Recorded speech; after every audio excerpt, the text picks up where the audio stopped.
ये RO membrane है क्या actually? Okay, RO is a process in which water is purified using ion exclusion semi-permeable membrane. ये membrane technology है, इसको हम बोलते हैं हाई प्रेशर का जो वाटर है, प्रेशर ड्रिवन टेक्नोलॉजी हम बोलते हैं इसे।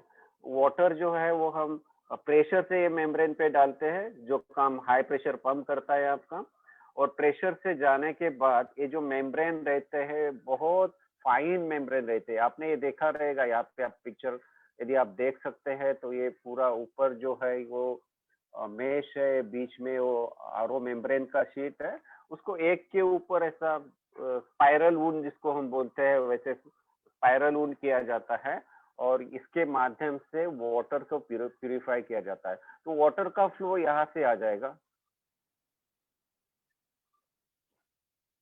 हेलो,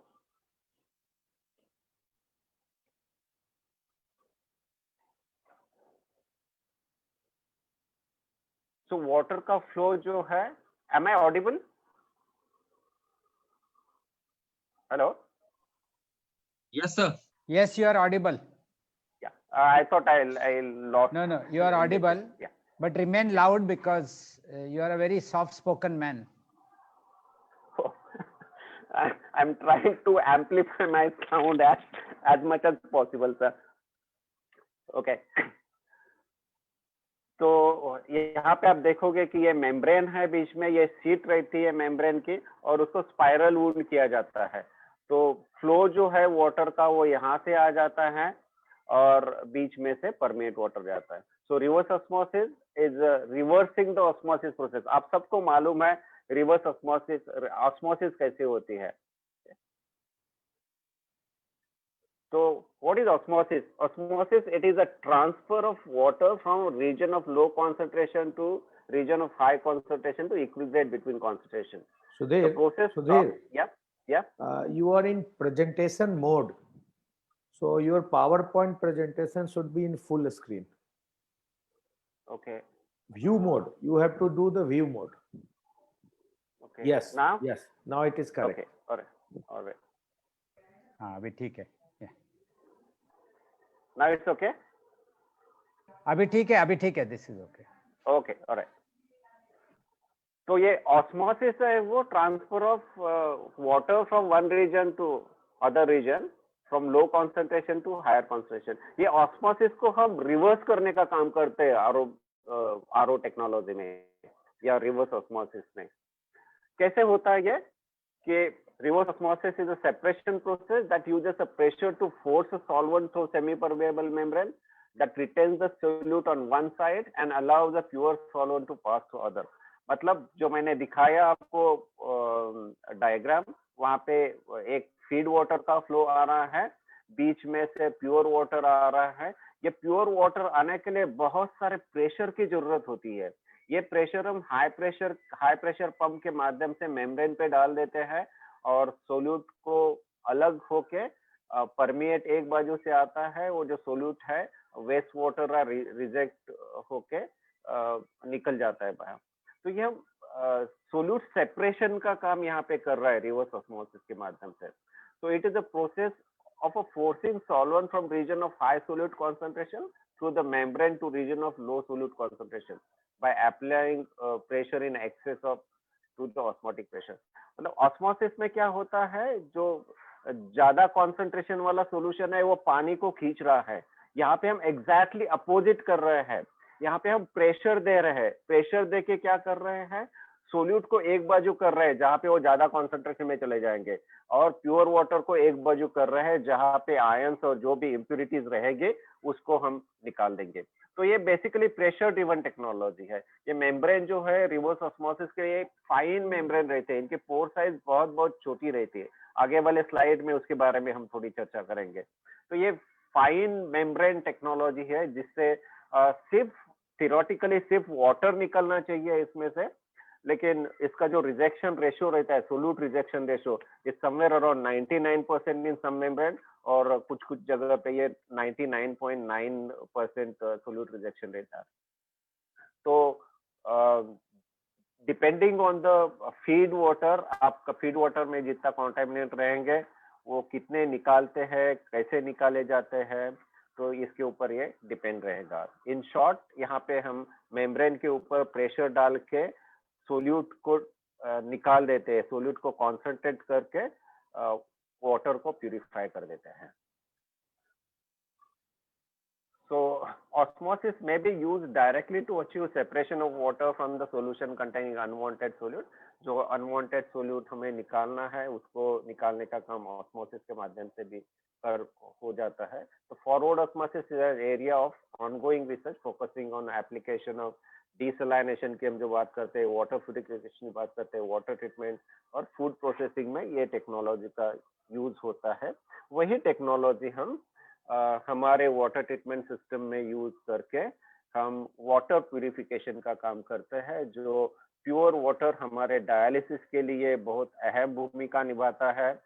प्योर वाटर हमारे डायलाइजेट के लिए, डायलाइजेट की प्यूरिटी मेंटेन करने के लिए बहुत इंपॉर्टेंट रहता है। जैसे कि आप जानते हो कि 99% of dialysate is water, remaining is a solute.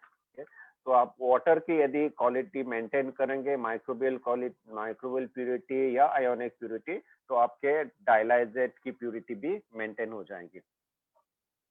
So the osmosis process can be reversed by applying high pressure to the high concentration। जो सोर्स वाटर रहता है उसके ऊपर हम प्रेशर डालते हैं और ये selective semi permeable membrane use करके हम सोल्यूट को सेपरेट करते हैं और उससे प्योर वाटर हमें मिल जाता है, जो हम डायलिसिस के लिए यूज करते हैं। तो अगेन टू समराइज, जो ऑस्मोसिस रहती है वो हाई कॉन्सेंट्रेशन सोल्यूट से पानी को खींच लेती है। तो रिवर्स ऑस्मोसिस होते हैं, वहाँ पे हम प्रेशर डालते हैं और प्रेशर डाल के सोल्यूट को कॉन्सेंट्रेट करते हैं और प्योर वाटर हम एक बाजू निकाल लेते हैं और उसका इस्तेमाल हम डायलिसिस के लिए करते हैं। जो ये मेम्ब्रेन है, रिवर्स ऑस्मोसिस के मेम्ब्रेन, वो क्या क्या निकालता है? यदि मैं साइज की बात करूं, यदि ये पिक्चर आप ठीक से देख पाते हैं तो अपने बाल के साथ यदि कंपेयर करें तो हमारे ह्यूमन हेयर की जो साइज रहती है वो लगभग 100 माइक्रोन की रहती है। और ये बहुत सारे बैक्टीरियाज है, जैसे कि विब्रियो कॉलरी जो कॉलरा ये करता है, ई कोलाई है, टाइफाइड के बैक्टीरिया है, इनकी साइज जो है बहुत छोटी साइज रहती है। और ये आरओ मेम्ब्रेन की जो साइज रहती है which is much less than all these germs, which is about 0.00025 micron. जो इसलिए जो आरओ मेम्ब्रेन जो रहते हैं वो बहुत फाइन फिल्टर रहते हैं, उनकी जो माइक्रोन साइज है वो बहुत छोटी है, उसमें से सिर्फ वाटर मॉलिक्यूल निकल सकता है या छोटे छोटे आयन जो है जैसे सोडियम है, कैल्शियम है, छोटे आयन उसमें से जा सकते हैं। इसलिए वाटर प्यूरिफिकेशन की जब भी बात आती है तभी रिवर्स ऑस्मोसिस ज्यादा प्रीफर किया जाता है बिकॉज ऑफ दिस, क्योंकि वो सब तरीके के कॉन्टेमिनेंट, सब तरीके की जो इम्प्यूरिटीज वाटर में रहती है वो निकालने की एबिलिटी रिवर्स ऑस्मोसिस मेम्ब्रेन करती है। तो आप ये देख के आप रियलाइज हो जाएंगे कि वाटर ट्रीटमेंट में जो रिवर्स ऑस्मोसिस मेम्ब्रेन होते हैं उसकी पोर साइज कितनी फाइन रहती है, जिसमें से ये बैक्टीरिया भी नहीं निकल जा सकते। आप अप्रिशिएट करोगे कि यदि उसकी पोर साइज जो होल है उनके ऊपर वो इतने छोटे रहेंगे तो ये सब बैक्टीरिया और वायरस जो है वो इसमें से जा ही नहीं पाएंगे। तो इसलिए रिवर्स ऑस्मोसिस जो है टेक्नोलॉजी है वो वाटर प्यूरिफिकेशन के लिए मोस्ट प्रिफर्ड टेक्नोलॉजी इसको बोलते हैं।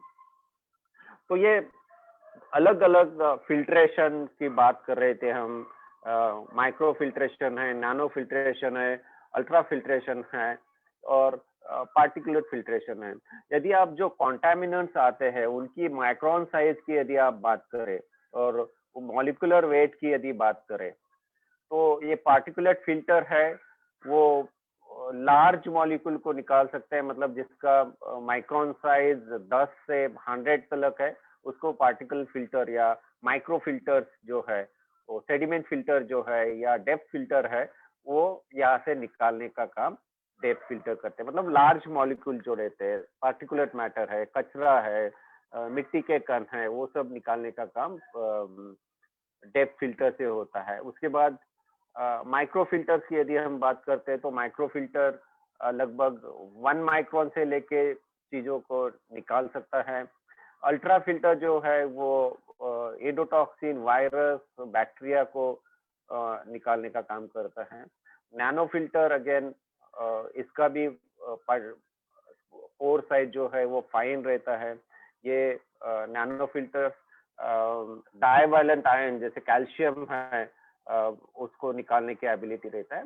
और रिवर्स ऑस्मोसिस के जो मेम्ब्रेन है वो सब तरीके के कॉन्टामिनेंट जो जिसकी माइक्रोन साइज 0.0001 तक या रहेगी, वो छोटे छोटे very minute particles, very small bacterial fragment, small ions जैसा सोडियम है, कैल्शियम है, मैग्नीशियम है, वो सब निकालने का काम रिवर्स ऑस्मोसिस मेम्ब्रेन कर सकते हैं। तो डिपेंडिंग ऑन द क्या हमें कौन सा कॉन्टेमिनेंट निकालना है, कौन से साइज का पार्टिकल्स हमें निकालना है, उसके हिसाब से आप डिसाइड कर सकते हैं कि कौन से फिल्टर आप यूज करें। ये जो पार्टिकुलेट फिल्टर और माइक्रो फिल्टर की जो बात है वो यूजुअली हम प्री ट्रीटमेंट मतलब आरओ के पहले यूज करते हैं।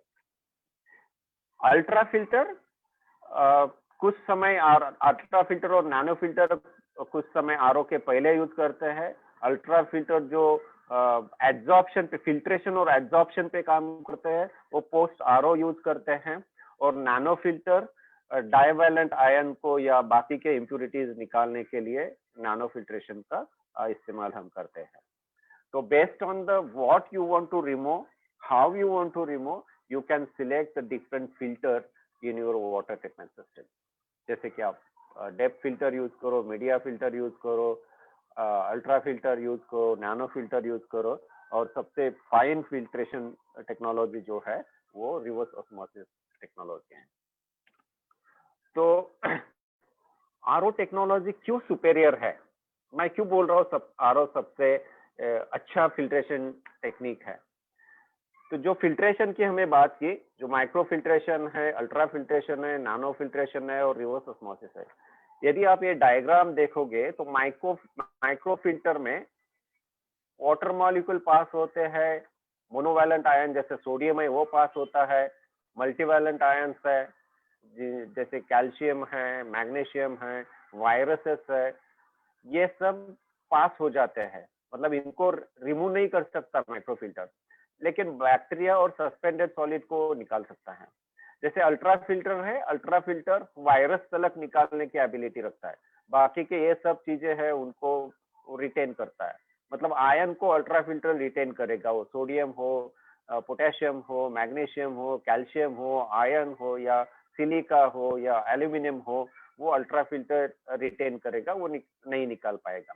जो नैनो फिल्ट्रेशन है वो मल्टीवैलेंट आयन तलक निकाल सकता है, मोनोवैलेंट आयन को नहीं निकाल सकता। जिस आयन की वैलेंसी 1 है उसको वो नहीं निकाल सकता, नैनो फिल्ट्रेशन से हम निकाल नहीं सकते। जैसा सोडियम है, सोडियम को नैनो फिल्ट्रेशन से हम सेपरेट नहीं कर सकते।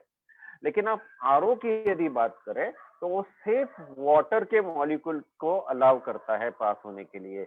बाकी सब जो इम्प्यूरिटीज है जैसे मोनोवैलेंट आयन है, जैसे सोडियम है, मल्टीवैलेंट आयन है, कैल्शियम है, मैग्नीशियम है, एल्यूमिनियम है, वायरसेस है, बैक्टीरिया है, सस्पेंडेड सॉलिड है, इन सब को वो एक्सक्लूड कर देता है और आपको प्योर वाटर ला के आता है। तो हम जो अल्ट्रा फिल्टर यूज करते हैं या डाइसेप फिल्टर या कट फिल्टर है, वो ये अल्ट्रा फिल्ट्रेशन में कैटेगरी में आते हैं, क्योंकि डाइसेप का काम होता है, उसके बारे में बाद में विस्तृत में चर्चा करेंगे हम। अल्ट्रा फिल्टर का या डाइसेप या कट फिल्टर का काम होता है कि आपको डायलाइजेट को, जो डायलिसिस फ्लूइड बना हुआ है मशीन के अंदर, उसको फिल्टर करने का काम वो करता है। इसके लिए वो वाटर डायलाइजेट फ्लूइड में जो आयंस रहते हैं जैसे सोडियम, मैग्नीशियम, कैल्शियम, बाइकार्बोनेट, वो उसको रिटेन करके बैक्टीरिया और एंडोटॉक्सिन को वो निकालने का काम अल्ट्राफिल्ट्रेशन के माध्यम से हम कर सकते हैं। तो इसीलिए जब भी हम प्यूरिफिकेशन की बात करते हैं, कॉन्टेमिनेंट निकालने की बात करते हैं, सस्पेंडेड मैटर या पार्टिकुलेट मैटर निकालने की बात करते हैं, तो रिवर्स ऑस्मोसिस ये सबसे बेस्ट टेक्नोलॉजी है, सबसे बेस्ट मेथड है। तो ये वाटर ट्रीटमेंट में अलग अलग कंपोनेंट है, जैसे मल्टीमीडिया डेप्थ फिल्टर, इनका काम होता है कि पार्टिकुलेट मैटर को निकाल लूं, जैसे डर्ट है, स्लीट है, कोलॉइड मैटर है, उनको ये निकाल देता है। सॉफ्टनर कैल्शियम और मैग्नीशियम को निकाल के वाटर को सॉफ्ट करता है। कार्बन फिल्टर क्लोरीन क्लोरामाइन को निकालता है और ऑर्गेनिक मैटर को बाय एड्सॉर्प्शन पे, कार्बन फिल्टर है वो एड्सॉर्प्शन पे काम करता है। रिवर्स ऑस्मोसिस जो है वो सब तरीके के आयंस को निकाल देता है, बैक्टीरिया को भी निकाल देता है और एंडोटॉक्सिन को भी निकाल देता है। तो आप देखोगे कि सब तरीके के कॉन्टेमिनेंट्स और पार्टिकल्स निकालने की काबिलियत रिवर्स ऑस्मोसिस रखता है, और अल्ट्रा फिल्टर है वो बैक्टीरिया और एंडोटॉक्सिन को निकाल देता है। थोड़ी सी विस्तृत में चर्चा करेंगे ये मल्टीमीडिया डेप्थ फिल्टर के बारे में।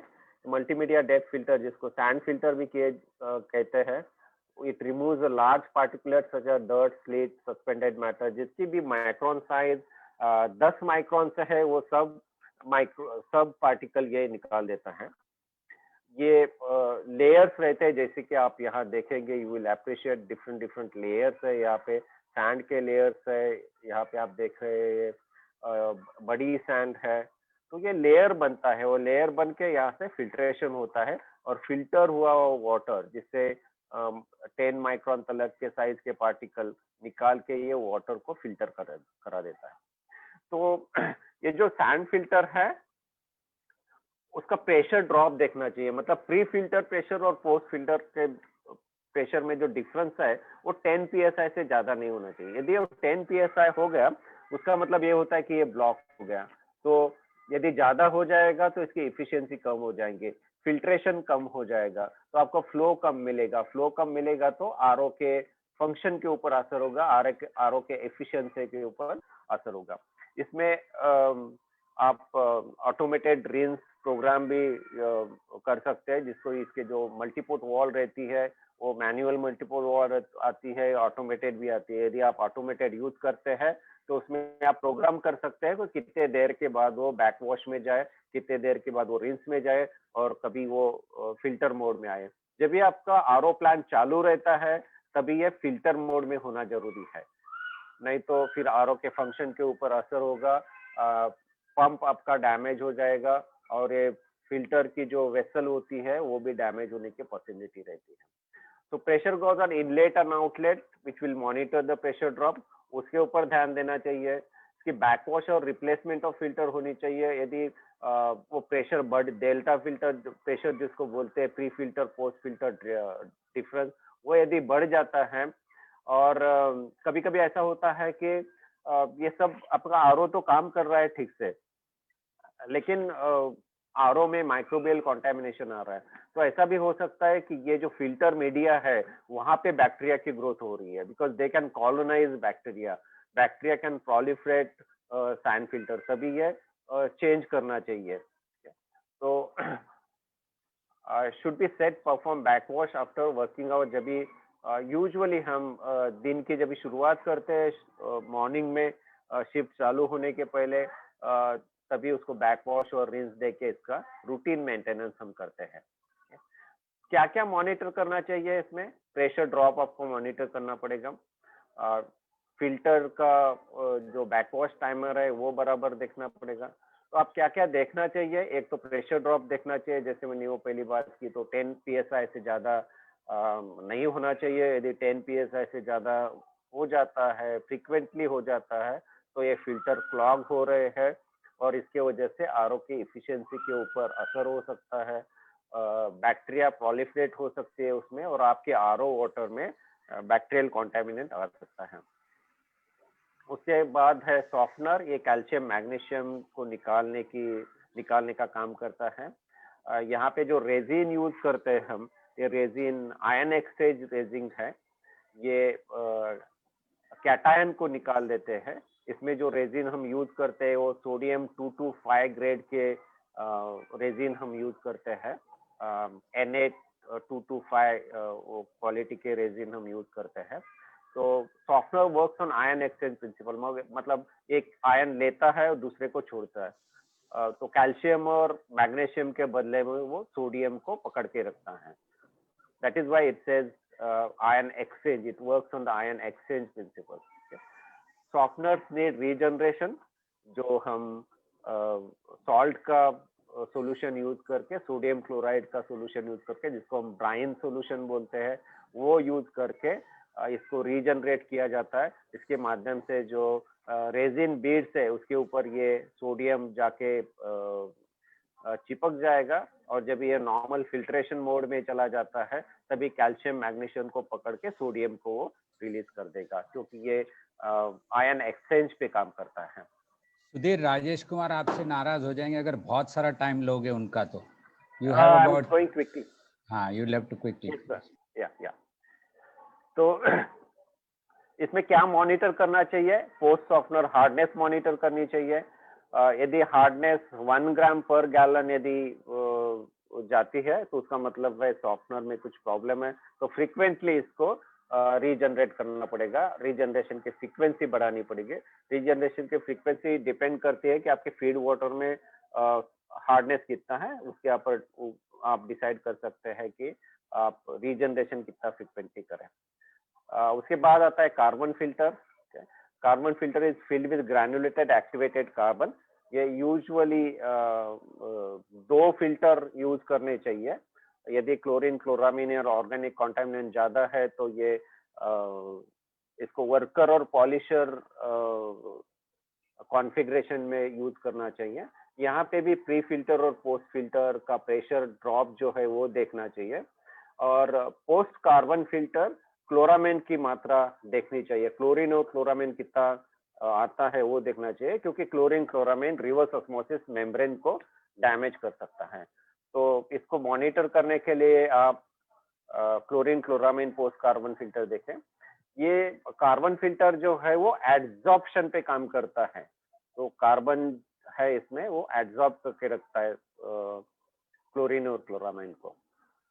इसमें से एक इम्पॉर्टेंट चीज है कि EBCT, जिसको हम एम्प्टी बेड कांटेक्ट टाइम रखते हैं, वो कैलकुलेट करने का एक फॉर्मूला है।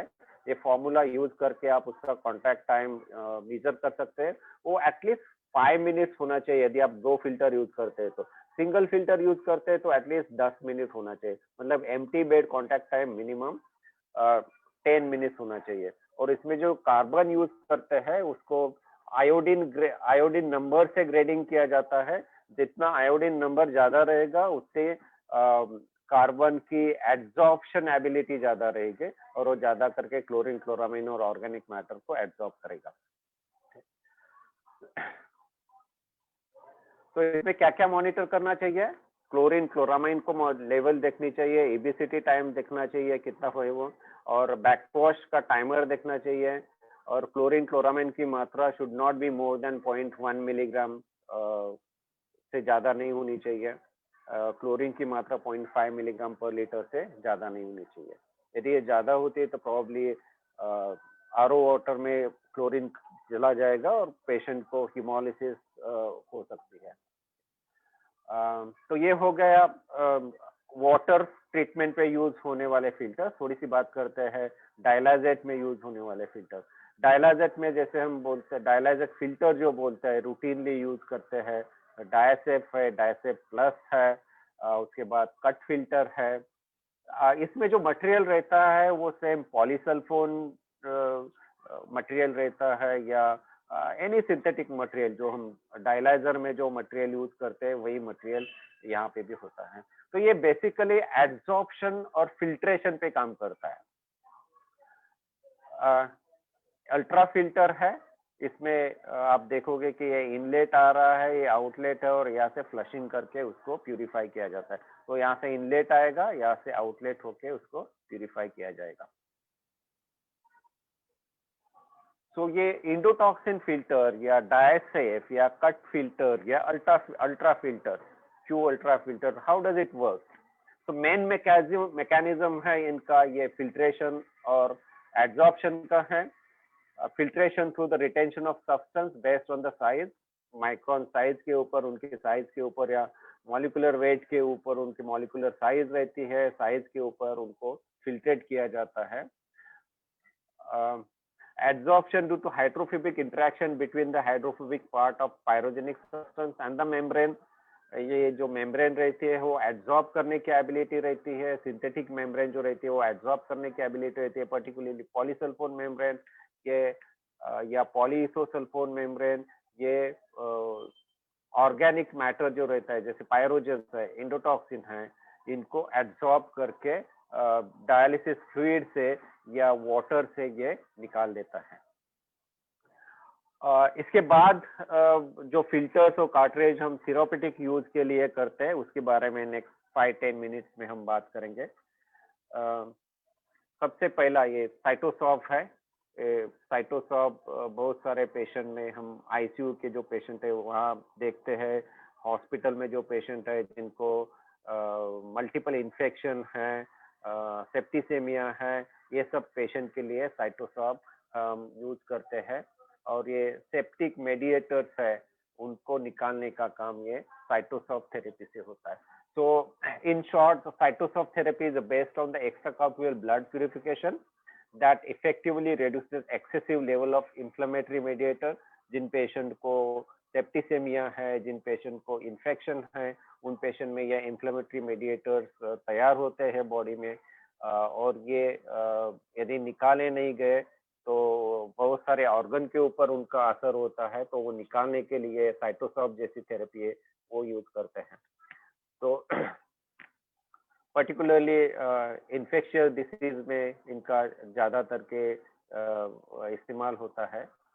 और इसका जो यूज है वो हम 3 तरीके से करते हैं. एक सिर्फ साइटोसॉफ यूज करते हैं जब भी इन्फ्लेमेटरी मेडिएटर निकालना है.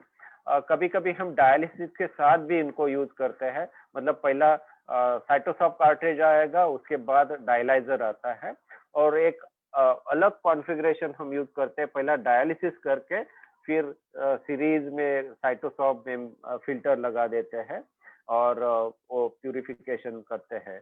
तो ये 3 तरीके से साइटोसॉफ थेरेपी का इस्तेमाल होता है. एक जिसको बोलते हैं स्टैंड अलोन साइटोसॉफ थेरेपी, और दूसरा कॉम्बिनेशन में प्री फिल्टर और पोस्ट फिल्टर जिसको बोलते हैं उसका इस्तेमाल करके हम पेशेंट की ये ट्रीटमेंट हम कर सकते हैं. ये पर्टिकुलरली जो वेरी सिक पेशेंट है, आईसीयू में क्रिटिकल यूनिट में एडमिट है, उन पेशेंट के लिए ज्यादातर के साइटोसॉफ की ट्रीटमेंट है वो यूज होती है. उसके अलावा हीमोपरफ्यूजन कार्ट्रिजेस होते हैं, उसमें कार्बन कार्ट्रिज होता है, कुछ रेजिन के कार्ट्रिज आते हैं, पॉलीमिक्सिन बी के कार्ट्रिज जो रहते हैं उनका इस्तेमाल भी हीमोपरफ्यूजन कार्ट्रिज में होता है. जो ये हीमोपरफ्यूजन कार्ट्रिज जो टॉक्सिन निकालने के लिए ये कार्बन फिल्टर का इस्तेमाल हम करते हैं, जिसको हम हीमोपरफ्यूजन बोलते हैं. जैसे कि स्नेक बाइट है या बार्बिचुरेट पॉइजनिंग है, वो पॉइजनिंग का ट्रीटमेंट करने के लिए हम कार्बन फिल्टर का या हीमोपरफ्यूजन कार्ट्रिज का इस्तेमाल करते हैं. उसके बाद आता है एक्स्ट्राकॉर्पोरियल मेम्ब्रेन ऑक्सीजनेशन, जिसको हम इक्मो बोलते हैं. इसका भी इस्तेमाल बहुत सारे जगह पे होता है. बट जो पेशेंट्स आईसीयू में एडमिट है, जिनको मल्टीपल प्रॉब्लम हैं, कार्डियक प्रॉब्लम्स है, उन पेशेंट में ये इक्मो थेरेपी का यूज होता है. और इसका जो प्रिंसिपल है वो सेम है हमारे जो डायलाइजर के मेम्ब्रेन रहते हैं. यहाँ पे ऑक्सीजनेशन का काम ये एक्स्ट्राकॉर्पोरियल थेरेपी में किया जाता है. उसके बाद सीआरआरटी के लिए हम कुछ फिल्टर्स यूज करते हैं, जो कंटिन्यूअस रेनल रिप्लेसमेंट थेरेपी जो है उसके लिए हम ये फिल्टर्स यूज करते हैं। ये CRRT जो है वो कंटिन्यूअस चलने वाली है। हमारा जो डायलिसिस है वो 4 घंटे के चलेगा, स्लेड यदि करते हैं तो 8 घंटे के लिए चलेगा, लेकिन ये CRRT के जो मेम्ब्रेन है वो कंटिन्यूअसली चलते रहते हैं। इसका जो मेम्ब्रेन्स है उसमें हाई परमेबिलिटी, मतलब उनका जो पोर साइज है वो थोड़ा बड़ा रहता है देन आवर कन्वेंशनल मेम्ब्रेन। इसका प्रिंसिपल सेम ही है, जैसे हम डायलिसिस करते हैं वैसे ही इसको यूज किया जाता है। इसके लिए स्पेशल मशीन जो आती है CRRT मशीन वो यूज करते हैं। और जो डायलिसिस फ्लूइड रहता है वो स्टेराइल डायलिसिस फ्लूइड रहता है। हमारे डायलिसिस मशीन में हालांकि स्टेराइल डायलिसिस फ्लूइड नहीं रहता है, तो CRRT में हम स्टेराइल डायलिसिस फ्लूइड यूज करते हैं। और ये आप यहाँ देखोगे ये ट्यूबिंग्स और फिल्टर का जो सेट है वो इसके लिए यूज किया जाता है। तो ये CRRT के जो फिल्टर है वो कभी चेंज करने चाहिए। यदि आपका मकसद है लार्ज सोल्यूट को निकालना है या प्रोटीन डिपोजिशन यदि होता है तो एवरी 24 आवर्स के बाद उसको निकालना चाहिए। इन्फेक्शन कंट्रोल इश्यूज है या कुछ लोकल प्रोसीजर करना है और उसके वजह से कुछ इंटरप्शन आ रहा है तो 48 आवर्स के बाद उसको निकालना चाहिए। और ज्यादा से ज्यादा आप 72 आवर्स ये फिल्टर को यूज कर सकते हैं। तो ये CRRT फिल्टर की बात की हमने। उसके अलावा कुछ high cut off filter use करते हैं, पर्टिकुलरली ट्रीटमेंट ऑफ मल्टीपल मायोलोमा के लिए यूज होता है ये। This dialyzer with high cutoff filter membrane with a large size pore that allows permeability of substance of molecular up to 45 kilodalton के molecule जो रहते हैं, जिसको हम फ्री लाइट चेन बोलते हैं, उनको निकालने का काम ये हाई कट ऑफ फिल्टर करता है। उसके बाद सबसे लास्ट जो है वो प्लाज्मा फिल्टर है। हम में से बहुत सारे लोग प्लाज्मा फेरेसिस करते हैं, तो plasma filter particularly therapeutic plasma exchange के लिए करते हैं। जो थेरापेटिक प्लाज्मा एक्सचेंज होता है वो extra corporeal blood purification technique, जहाँ पे ये लार्ज मॉलिक्यूल जो प्रोटीन बाउंड मॉलिक्यूल है या बड़े साइज के मॉलिक्यूल है उनको प्लाज्मा से, जो प्लाज्मा में रहते हैं उन वो मॉलिक्यूल का निकालने का काम थेरापेटिक प्लाज्मा एक्सचेंज में हम करते हैं। ये जो फिल्टर रहते हैं वो सेम एज अपने डायलाइजर जैसे ही मेम्ब्रेन रहते हैं, लेकिन इनकी जो पोर साइज है वो बहुत बड़ी रहती है। ये प्रोटीन मॉलिक्यूल को भी निकाल सकता है, जैसा जिसका मॉलिक्यूलर वेट 68,000 के डाल्टन के 68,000 डाल्टन से ज्यादा रहता है, वो मॉलिक्यूल को भी निकालने का ये काम करते हैं। अभी आप प्लाज्मा देखोगे, ब्लड देखोगे तो ब्लड में एक प्लाज्मा रहता है और ब्लड सेल रहता है। यूजुअली जो ब्लड सेल है उनका साइज बड़ा रहता है। प्लाज्मा में प्रोटीन रहते हैं, फैट और एंजाइम, हार्मोन, इलेक्ट्रोलाइट और वाटर, ये सब चीज प्लाज्मा में रहते हैं। तो एक फिल्ट्रेशन के माध्यम से हम प्लाज्मा और ब्लड सेल को सेपरेट करते हैं और प्लाज्मा को निकाल देते हैं। जो प्लाज्मा में फॉल्टी एंटीबॉडीज हो या कुछ ऐसे सब्सटेंस हो जिसके वजह से पेशेंट को प्रॉब्लम हो रहा है, ये सब मॉलिक्यूल, ये सब सब्सटेंस या ब्लड से निकालने का काम ये प्लाज्मा फिल्टर करता है। The basic difference between a plasma filter and dialyzer is a pore size of the membrane. Dialyzer से ये membrane की pore size बड़ी रहती है, जो प्रोटीन मॉलिक्यूल को निकालने का ability रखते हैं। So therapeutic plasma exchange is an extracorporeal blood purification technique designed for removal of large molecular weight substance from the plasma. तो ये काम प्लाज्मा फिल्टर के माध्यम से हो जाता है। Thank you.